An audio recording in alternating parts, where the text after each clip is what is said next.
my name is Alejandra Landano and welcome to my YouTube channel. On this channel, you find lots of videos specifically about teaching and working online from home.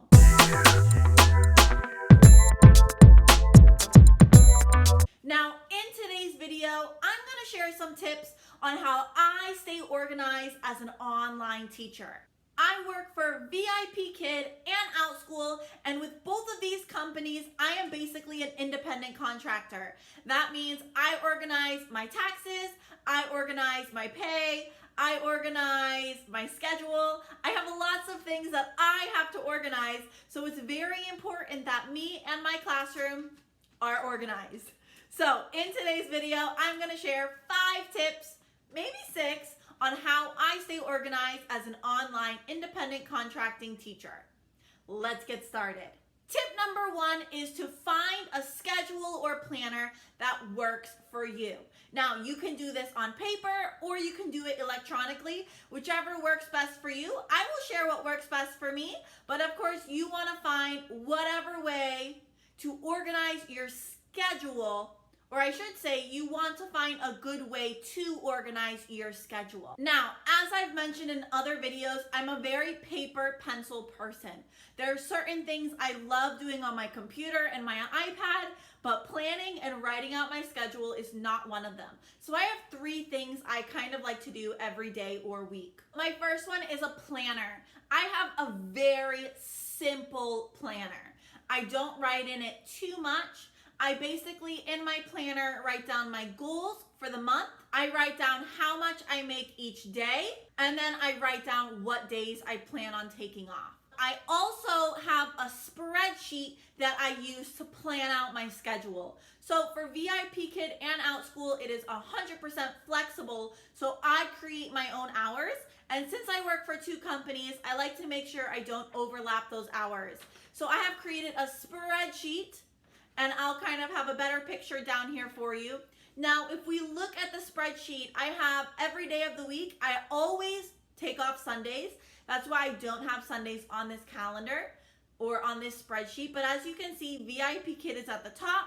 I generally teach VIPKid in the morning. If I am switching it up and I want to teach it at night, that's fine. I would just fill it in. But I have VIPKid at the top every day, and what I do is I write down the hours I'm working, or I put an X if I do not plan on working that day for VIPKid. Now for Outschool, I have a bunch of time slots.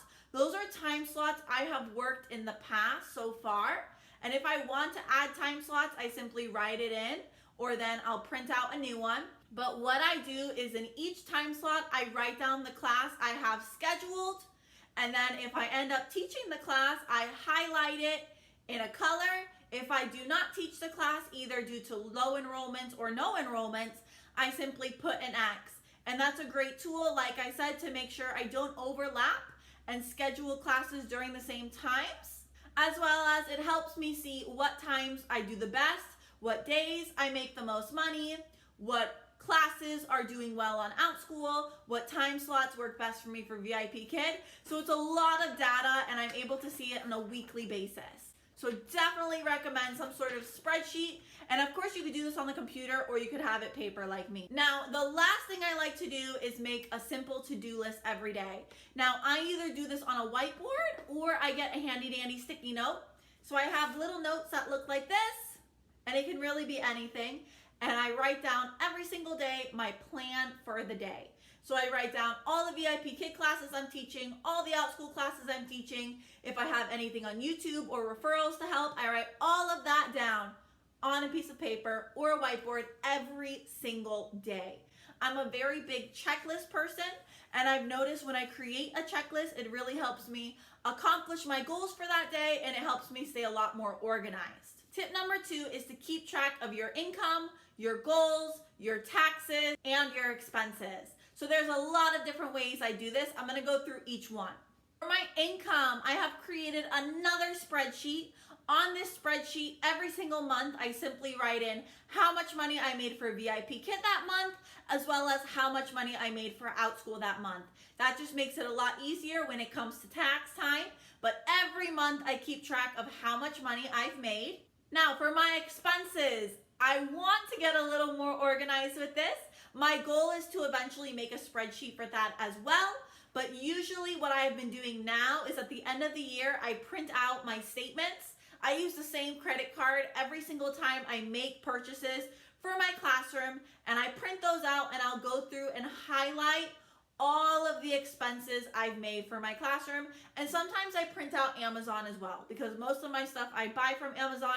So I'll print out my Amazon purchases for the year and I'll highlight which ones I used for my classroom. Now, my goal is next year, I actually want to create another spreadsheet. So every time I make an expense, I simply write it down, I staple it on and save the receipt. But I'm not perfect, so I'm getting there. Now, for my taxes, I have an envelope in my room as well as a bank account, and every single month I put aside a certain portion of money for my taxes at the end of the year. I don't even look at that money. I pretend like it doesn't exist. But it depends. I take about 20 to 25% of my income and I set it aside for taxes. And then for goals, I generally like to write down my goals in my planner. I usually write them somewhere down here, or I'll just write it on another piece of paper that I keep with all of my teaching stuff, and I try to look back at my goals at the end of every month. Tip number 3 is to keep your classroom clean. Every time I finish teaching, I clean up immediately. I try not to leave a mess. I would say 95% of the time I do that successfully, but my goal is every time I'm done teaching, I put everything back where it belongs. So the next day I come back and I have a clean classroom. Tip number 4 is to be organized on your computer. So I'm going to take you on my computer very quickly and show you kind of how I stay organized. But my biggest tips is to have different files and to clean it out often. So you are now on my computer screen and you can see I like my computer screen very clear. Over here I have my VIPKid stuff. These are like my VIPKid notes. And then obviously VIPKid app over here. My Outschool stuff is on the opposite side. I have all my Outschool presentations and then all my folders as an ESL teacher, and you can see all my different sections. I have flyers, important documents, other, which is a lot of my random stuff, Outschool, profile pictures, profile videos, etc. So everything's very organized. It has a folder, and then I am constantly emptying my trash can. Tip number 5 is to think like a minimalist. What do I mean by this? I know for me, many teachers, like myself, can be hoarders. And what I mean by that is it's very hard for us to get rid of stuff. So what I like to do is every few months, I like to clean out my classroom, and whatever I have not used during those 3 months, or I don't see myself using it in the near future, I donate it, get rid of it, give it to another teacher. I don't keep it in my classroom. Now, this can be a little hard, but I've noticed it really helps me stay organized, because when my classroom is clean and everything is easy to find and I'm using everything in my classroom, it just helps me mentally, and I've just noticed it just helps. Okay, just trust me on that. It helps when you don't have a very cluttered classroom and workspace. So getting rid of stuff that you don't need definitely helps you stay organized. Now, my last tip is not necessarily per se about staying organized, but it's just a tip for online teachers in general. I'm an independent contractor, as I mentioned, and I create my own schedule. So it's very easy for me to overwork myself. I can work as many hours as I want. I can try and make as much money as I want, but I can also easily burn out. So that's why I think it's so important to stay organized and really set a schedule and stick with it.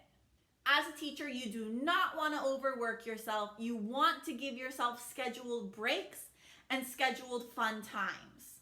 So my biggest advice for you is not to overwork yourself. If you don't overwork yourself, it's definitely easier to continue staying organized and just staying happy and fresh as a teacher. And that wraps up today's video. Those are my 6 tips for staying organized as an online teacher. If you have any more tips or suggestions on how you stay organized, definitely share them in the comments down below. Thank you so much for watching. I'll see you next time. Bye!